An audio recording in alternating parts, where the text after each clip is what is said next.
Hi, everybody. Ian Bremmer here. It's after Memorial Day. We've got stuff to look forward to. We're all opening, and this is a quick take talking about what's going on. We've got, first of all, a Twitter war. It's always a Twitter war. Nobody really wants to take Trump on. Everyone says they're deeply concerned, right? You've got Mitt Romney. Why are you going after Joe Scarborough? Unacceptable. Could censure him. Not going to do that. Susan Collins, I don't know. I really am not comfortable, but she's not going to do anything. No.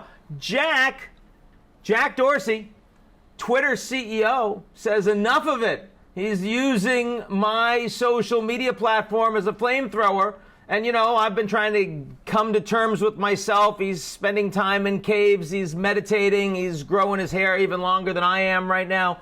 And he's saying, I am going to start fact-checking Trump on Twitter. And that does not go over very well. I mean, number one, because if you fact-check Trump on Twitter, that probably means more people are going to pay attention to those tweets because there's controversy around them, and that's really what Trump wants, his eyeballs. Secondly, you start fact-checking Trump, and, it's politics. It is really hard to understand where fact-checking starts and where it stops. Both of the president, who, yes, does lie all the time and exaggerates constantly, and that's how he became president. But it is not unknown to politicians to exaggerate and even lie, even if not to the degree of Trump. And Twitter has all those politicians on their platform. And so, one, who's going to make that judgment? And two, it's expensive to do that stuff. And then three, and here's what's most interesting, Mark Zuckerberg throws Jack Dorsey under a face bus.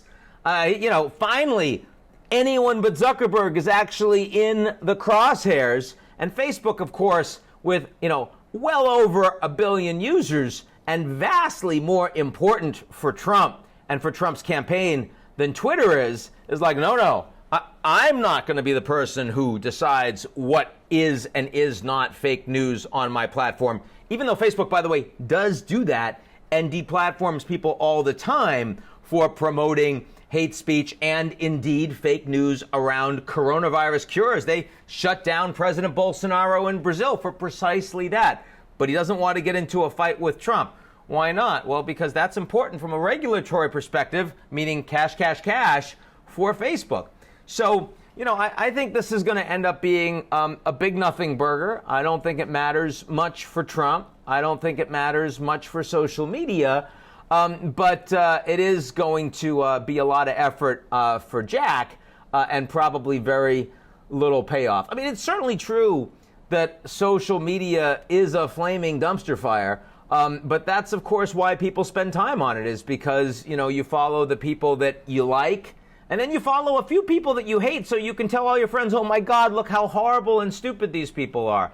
And I actually try not to do that. And there's definitely a niche for trying not to do that. But it's a small niche. I mean, it's so much easier to just, sort of throw red meat at people that agree with you all the time and spike everyone else. So that's my take on the Twitter war, which of course brings us to Minneapolis. Why are we having this fighting going on right now? Well, a massive inequality in the United States, which obviously has racial overtones too, has been growing for decades now. But on top of that, 40 million people unemployed. On top of that, 6 to 8% economic contraction this year. And on top of that, lots of video amplified by social media and much more political extremism, and continued plenty of, hate crimes going on, including over-policing and no rights being taken care of by blacks that are suspected of crimes as opposed to whites. This keeps going on. It's not new. It's been happening for decades and decades in the United States, despite civil rights in this country, despite Martin Luther King in this country, despite the effort despite the first black president in this country, none of these issues were addressed. Police killings were the same at the beginning of the Obama administration as they were at the end, and inequality's only grown. And after 4 years of Trump, same story. So not surprising in a place like Minneapolis, immense racial disparity and inequality in Minneapolis too. I know we talk about Minnesota nice, but certainly not what we're seeing on display right now, and plenty of other cities around the country that have experienced these problems and are going to take to the streets too. social dissent should not surprise us, particularly when the inequality is going to grow so much and when our ability to take care of these people will be so constrained given just how much need there is, something that will be weaponized in this election. Fortunately, Biden at least is trying to be the candidate for empathy. Unfortunately, he gets none of the headlines. This is going to be about Trump. He drives the social media conversation. He has the vast majority of followers, and he's the person that the headlines want to be written about. And so as a consequence, I think you're going to see vastly more divisiveness over the course of this crisis.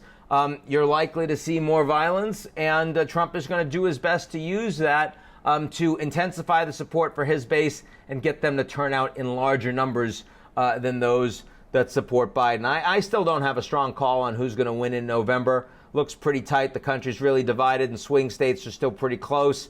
But what's very clear is that this is going to be ugly, and unfortunately, it's also going to be violent. Anyway, happy weekend. That's what we're talking about right now. Look, it's geopolitics, and it can't all be fun and friendly, but I hope you've got a dog at your house so that you can play with this weekend. He or she would probably like you to throw the ball a little more than usual. Get him on the leash. Let him chase some furry rodents, some squirrels, some field mice, some rabbits, anything really. You know, even some fake squeaky things. That's okay. Get some exercise. Hope everyone's doing well. God bless. Talk to you next week.